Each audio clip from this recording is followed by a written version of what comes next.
अस्सलाम वालेकुम। Voice of America Washington की उर्दू सर्विस से प्रोग्राम जहां रंग के साथ मेज़बान बहजत हाज़िर खिदमत है।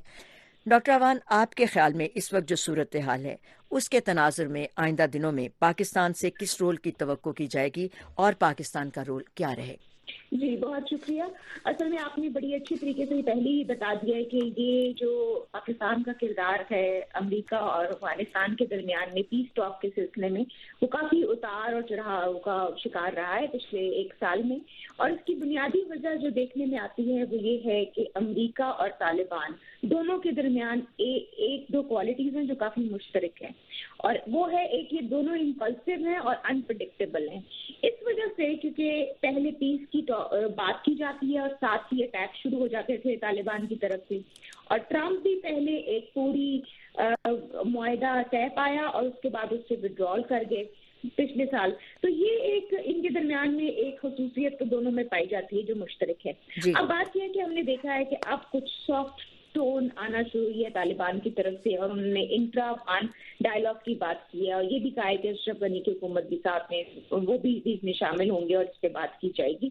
इस वक्त ये भी देखना बहुत जरूरी है कि अमेरिका के अंदर क्या प्रेशर बन रहा है। जैसा कि हम देख रहे हैं कि सदारती मुहिम में उन्होंने कहा था कि हम विड्रॉ करेंगे अपने ट्रुप्स, अपने फौजियों को वापस लेकर आएंगे, और वो अभी तक वादा पूरा नहीं हुआ। एक तरफ वो वादा है और साथ ही मुआवजे का सामना वो कर रहे हैं इस वक्त। और इस वक्त एक और भी इसमें बड़ी अहम बात है, आपने देखा होगा पिछले दिनों एंटी वॉर कैंपेन जो वॉशिंगटन में और जो 3 विंग स्टेट्स हैं विस्कॉन्सिन, मिशिगन और पेंसिल्वेनिया में चली है, तो वो बहुत स्ट्रॉन्ग प्रेशर बिल्ड कर रहे हैं। और ये वो 3 स्टेट्स हैं जो कि ना तो डेमोक्रेटिक वो उसमें आती है, ना रिपब्लिकन के का उधर होल्ड स्ट्रॉन्ग है। इस सूरत में बड़ा जरूरी है कि वो एक ऐसा डील को फाइनलाइज करें जिसके अंदर उनके वादे भी पूरे हों और पीस की बात भी हो। यहाँ एक बहुत अहम बात है कि 1400 ट्रुप्स अभी अफगानिस्तान में है अमेरिका के। 2400 अमेरिकन ट्रुप्स जो हैं वो मारे गए हैं 2001 से अब तक। $8 ट्रिलियन जो डॉलर है, $1 ट्रिलियन का एक्सपेंडिचर जो टैक्स पेयर्स का है वो हो चुका हुआ है। तो ये सारे डायनामिक्स जो है वो अमेरिका को इस तरफ पुश कर रहे हैं कि वो करें। अब आ जाते हैं पाकिस्तान के साथ मामला में।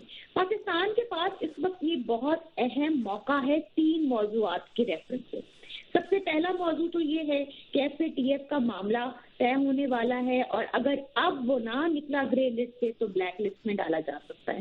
तो इस वक्त बड़ा जरूरी है कि वो इसको अपने आप को सेफ कर ले और अमेरिका को कहे कि वो किरदार अदा करे, इंटरनेशनली लॉबिंग करके इसको अपने आप को सेव किया जा सकता है। और वो अफगानिस्तान के साथ उनके रोल को थोड़ा सा तो कंडीशनल करें, अपने भी मौजूआत को देखने के उनको किस हद तक फायदा है, क्योंकि इंटरनेशनल एरिना के अंदर अपने मुफादात जरूर देखे जाते हैं। दूसरा अहम कश्मीर का मामला है।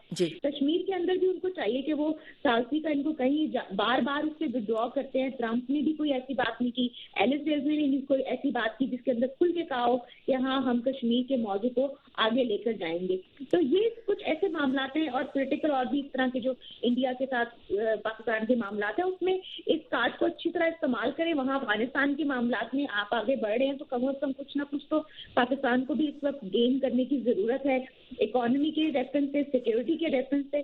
तो मेरा ख्याल है ये बड़ी यूनिक अपॉर्चुनिटी है और जिससे पाकिस्तान फायदा उठा सकता है। लेकिन डॉक्टर अवान ये बताइएगा, तालिबान के जाहिर है कि वहाँ पर दूसरे जो मुख्तलिफ ग्रुप हैं, इंतहा पसंद सोच रखने के और जासास पसंद ग्रुप हैं, उनके साथ उनके ताल्लुकात भी हैं, जैसे अलकायदा उनमें शामिल है।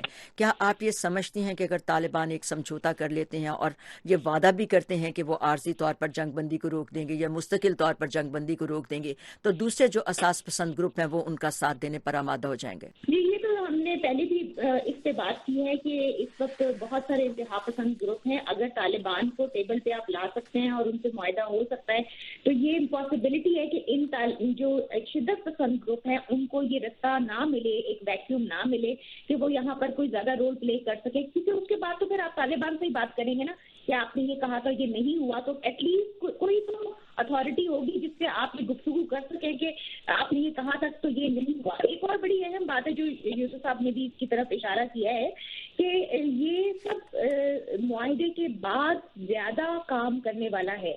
معاہدہ تو ہو گیا لیکن اس کے بعد جو ریبلڈ کرنے کا ہے اس میں پاکستان بار بار یہ کہہ رہا ہے اور بھی بہت سارے اینالسٹ یہ بات کہہ رہے ہیں کہ یہ امیڈیٹ اور ریپڈ ان پلان وڈرال نہیں ہونا چاہیے، اور کیونکہ اس سے زیادہ شدت پسند جو گروپ ہیں ان کو موقع ملے گا اپنا اثر و رسوخ استعمال کرنے کا. اس کو پلان ہونا چاہیے اور ایک درجہ بدرجہ ہونا چاہیے تاکہ آرام سے ان کو واپس ریہیبلیٹیشن کا ٹائم مل سکے اور چیزیں سیٹل ہو سکے. اور اس میں جتنے بھی اور فورسز ہیں، پاکستان کا کردار ہے اور جو وہ وہاں پر لوگ لڑ رہے ہیں ان سب کا اور ممالک کا جو اثر و رسوخ ہے وہ استعمال کیا جائے گا پیس کو انشور کرنے کے لیے، اور وہ سب سے بڑا ٹیسٹ ہوگا افغانستان کے لیے بھی اور پاکستان کے لیے بھی.